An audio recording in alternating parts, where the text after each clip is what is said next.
For this assignment, I found examples of each types of virus discussed in class, which is sample virus, response virus, non-response virus, and voluntary response virus. I used examples from real sources such as newspapers, website, and public surveys.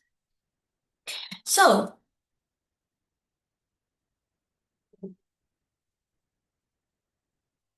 so Yes, so the first virus I found was Assembly virus. So where was it found? I found this in reporting and discussions about political polling during the 1948 United States presidential elections. So many polling organizations predicted that Thomas Dewey would defeat Henry Truman. I am very sorry if I mispronounce any names here. And the effect of this virus is that the polls turned out to be wrong.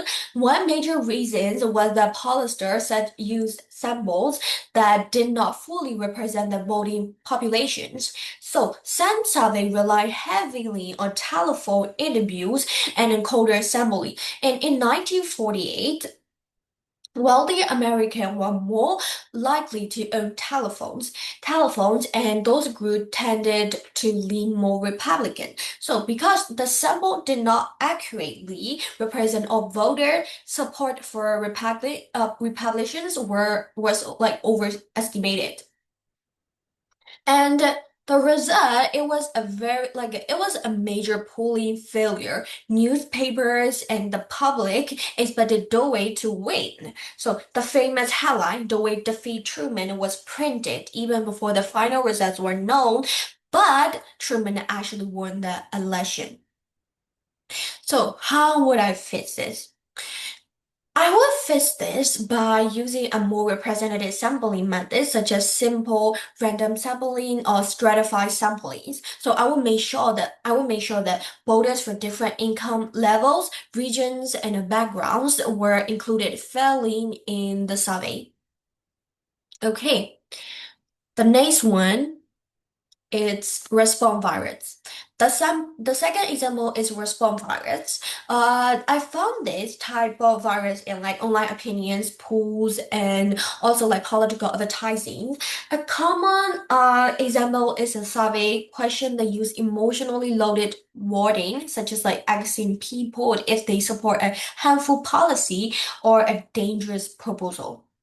So the effect of the virus.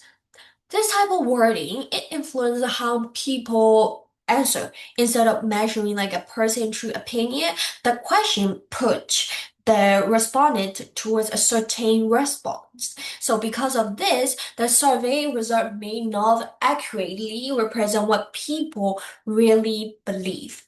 For example, if a survey asks like, do you support this NFL tax increase? Many respondents may react to the word unfair rather than the actual policy itself. Okay, and how would I fix it? To fix the problems, I would use neutral language instead of asking whether someone support an NFL tax increase. I will ask like, do you support or oppose the proposed tax increase?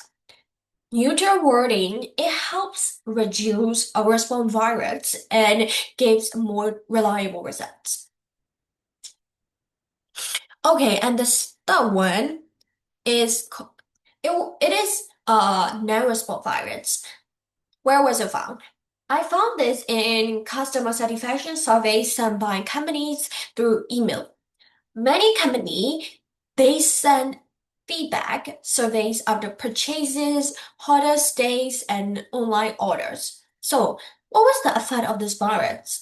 In many cases, a large numbers of consumers ignore the surveys completely. This creates non-response virus because the people who do answer may not represent all customers. So often, people with extremely positive or extremely negative experiences are like more motivated to respond, while average customers they stay silent. And how would I fix it? I would reduce non-response virus by sending reminder emails, allowing multiple ways to answer the survey and encourage participations from a broader of groups of customers. And I would also try to follow up with people who did not intentionally respond to me. Yeah. And the last one. Is called voluntary response virus. The final example is voluntary response virus. So I found this in like an online newspaper polls, such as like polls posted by news websites asking readers questions like should schools ban cell phones or who won the debate? The effect of this virus is that these allow anyone to participate voluntarily because participation is optional. People with strong opinions are much more likely to respond than people who feel neutral or uninterested. So as a result, the poll may give the impression that the public strongly support one side when in reality the result only represent a highly motivated group of participants. And how would I fix it? I will fix this problem by using a random samples of questions. Like a random sample of like participants rather than allowing people to choose whether they want to participate. So this will create a sample that is more representative of the population as a whole. So after researching these examples, I learned that bias can appear in many forms, including like political polling, customer surveys, online polls, and media reporting.